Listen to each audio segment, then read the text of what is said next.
Hello, everybody. I don't typically do this type of stuff, and I definitely don't talk in my videos usually, mainly because it's hard to talk at all when I'm trying to lock in during my runs.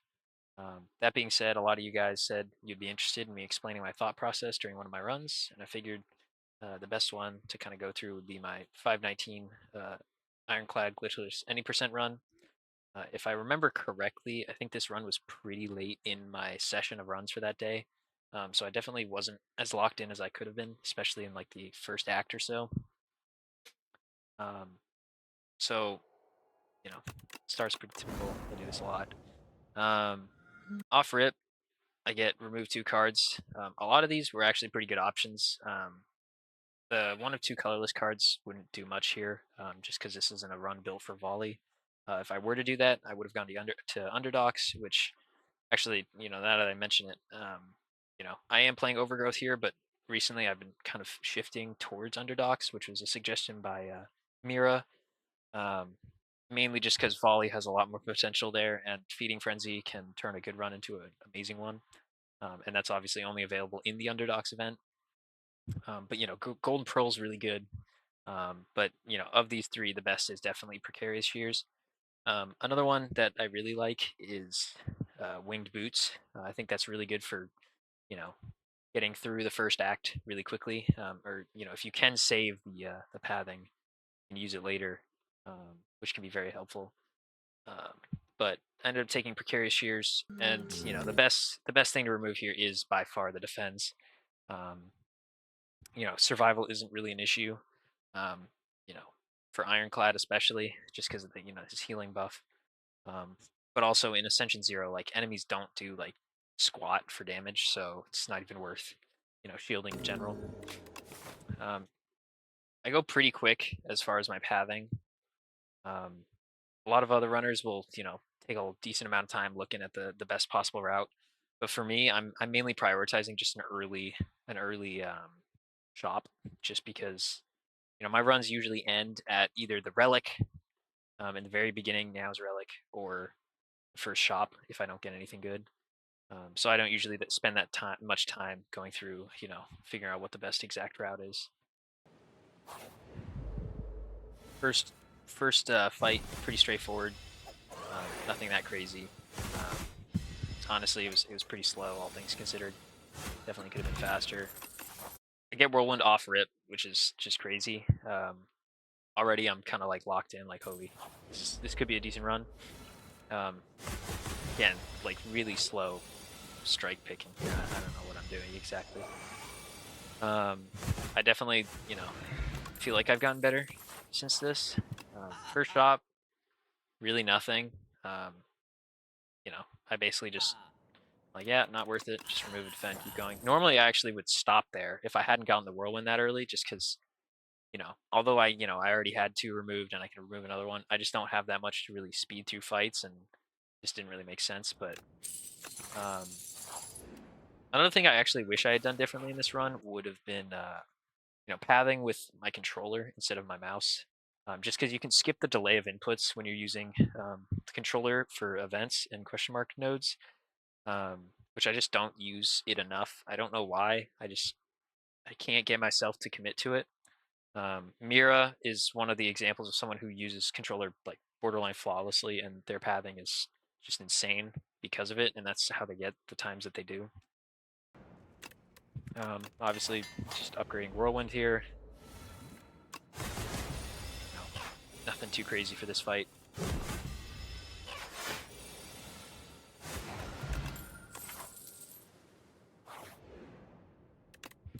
Transport defend. Already I'm out of defense, right? Ashen Strike doesn't really do anything for me, but I'm already, past all the defense, which is really nice. And right here, I'm glad I noticed this. I grabbed the lighter. The lighter is just really good um, for whirlwind runs and just any run in general where you're using something like volley or whirlwind. Um, you know, it just buffs enchanted attack damage like insanely, which obviously initially didn't really do anything since my whirlwind wasn't enchanted, but by the end of the run, it's like huge, super helpful. So, and then right here, I I kind of took a risk and I went with the question mark instead of taking the 2 normal fights because I'm like, you know, I'll take the elite. Like worst case scenario, I get a really bad elite. I'm not sure if I would have changed this in the future. It ended up working out for the most part. It's hard to say what fights I would have gotten here, but you know, I ended up getting a pretty straightforward event here. And then Parasite, Frog Parasite isn't amazing. And honestly, like, it could have gone a lot faster. Leaving that at 3 HP, pretty rough. Obviously, it does die there because of my Thorns, which is pretty lucky.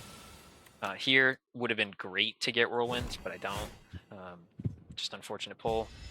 So you gotta wait for all the stuns to wear off, all that. Finally get it. Skip. You know, at this point, I still haven't gotten a Bloodlet, which is a little rough. I don't know what I was doing with the potions there. I just kind of fumbled with it. Offering was pretty good get for power skill potion.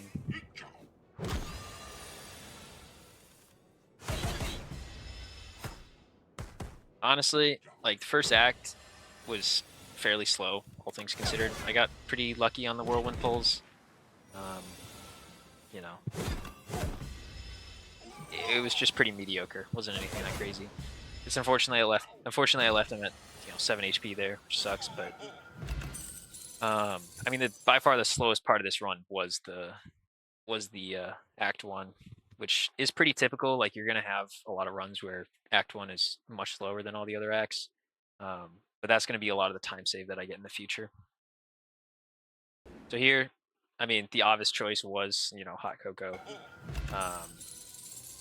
I mean, Hot Cocoa is just so good. I don't even know. I can't even pause it in time because I picked it so fast. But I mean, it just helps you fly through fights. I mean, like right here, boom, turn 1 done. And I don't even have my.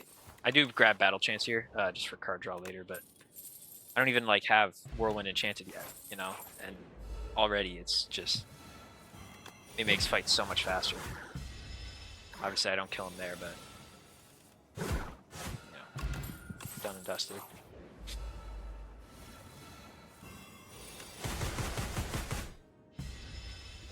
I was anticipating a couple more cards in my deck this run. I wasn't thinking that I was going to have as few as I did, but Chop doesn't really do anything for me. Just remove a strike, keep my card count low. And then boom, Vigorous 8. I mean, so right here, right, Vigorous 8 makes it 16 damage. You add the, I think 9 from the lighter. I'm already doing 25 damage a hit without vulnerable. And I also have 4 extra energy at the start of every run, or every combat. Like, just, you can't argue with that, so. Yeah, so 25 a hit is just gross, man. I mean, just crazy. And again, like I was expecting to get a couple more cards. I wasn't thinking I was going to be as few as I was. Mainly because I was thinking I was going to get some more Bloodlets, which I just didn't. Like this whole run, pretty much. So, no need to even vulnerable. Big guy. Upgrade here because I'm at full health. Strength, nice. I would have typically vulnerable, but I'm like, I'm going to save that for the queen. I think I saved it for the queen, I can't remember. Act 2, pretty good. I actually ended up losing time compared to my Act 1. Or my previous PB, I should say. Not sure why that was the case. It should have been a pretty quick run, Act 2, but going to Act 3, I'm like, all right, this will definitely have a PB chance, especially with the current cards that I have. I just gotta have a pretty good route. I was hoping for the 1 HP relic. I can't remember the name of the ancient, but the 1 HP combat relic that makes all 7 of the fights 1 HP would have been really nice. That's usually the one I prefer in most of my runs. But I didn't get that. Honestly, like in general, this is a pretty whatever relic. Like, whatever. Just more card draw. Again, my pathing is pretty straightforward. Like I just want an early shop. Bridge always being the worst. Here, I could have taken strength. I was like, I don't really need it. It's only going to do a little more damage, and I'm already mowing down a lot of stuff anyway. So, I mean, 37 a hit with the vulnerable is just insane. So, an upgrade there. I have no other cards to upgrade, so I just rest. You know, need to do anything else. Rest again. And this path is actually really good, all things considered.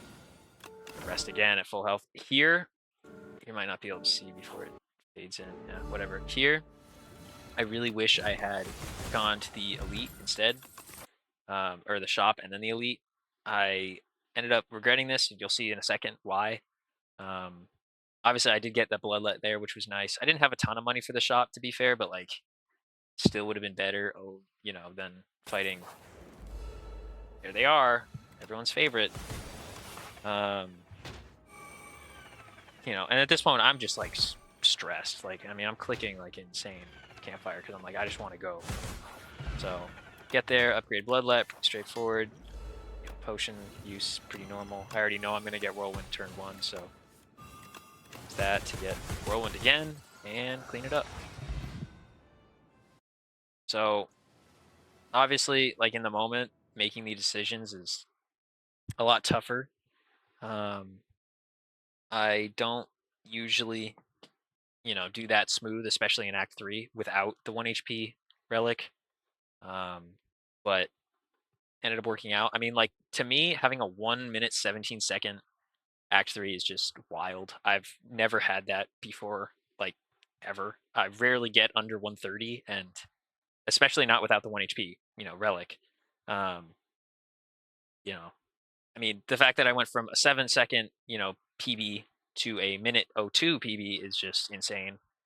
I don't remember what happened in my previous PB that made that much of a gap, but since this run, I've done like at least 1,000 more Ironclad speedruns, I want to say, and a couple have come closer this time. But I've been really trying to prioritize other characters and get more comfortable with non-Ironclad runs. Mira recently brought the record down to 443, which I'll link that record in the description, I guess, or in a comment. Which is just wild. Like 443 is insane. I want to get sub 5 at some point, but I'm not sure I will at anytime soon. You know, Ironclad's my favorite character, and I don't think there will be another character that's you know more of a favorite than mine. But yeah, it's just heartbreaking on some of the runs. Like I feel like you have such an easy start usually with whirlwind's pretty attainable, volley a little bit less, but the runs aren't dead as early as a lot of the other runs, and it just hurts when you get a decent run Act 1, decent run Act 2, and then Act 3, just kind of like shatter. Anyways, all that to say, thanks y'all for watching. I don't think I'm really going to do any more analysis of my runs like this in the future, unless you guys really want me to. I don't have a ton of insight to give. A lot of it's just kind of experience, and like you do it enough, and you just kind of realize like, okay, this is what I should do in this moment, every single time. But I do appreciate the support you guys have really been giving me on my videos. It means a lot to have people who are just as interested in Slay the Spire 2 speedrunning as me.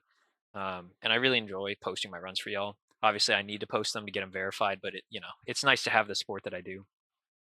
I'm hoping to put out a silent run sometime soon. I'm trying to learn her. She's not my favorite character, to be honest.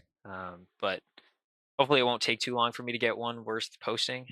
And then finally, I don't usually mention this, but I figured I might as well. There's like 99.5% of the people who are watching me who aren't subscribed. I'm not trying to like beg for subscribers. The reason I'm doing this isn't to get views or subscribers. I want to emphasize that. Like, it's nice, and I do appreciate all the support. But I might as well just toss that out there. So if you feel like you're watching a lot of my videos, or you're really interested in Slay the Spire 2 speedrunning, like, feel free to sub. Otherwise, thanks again for watching, and catch y'all later. Peace.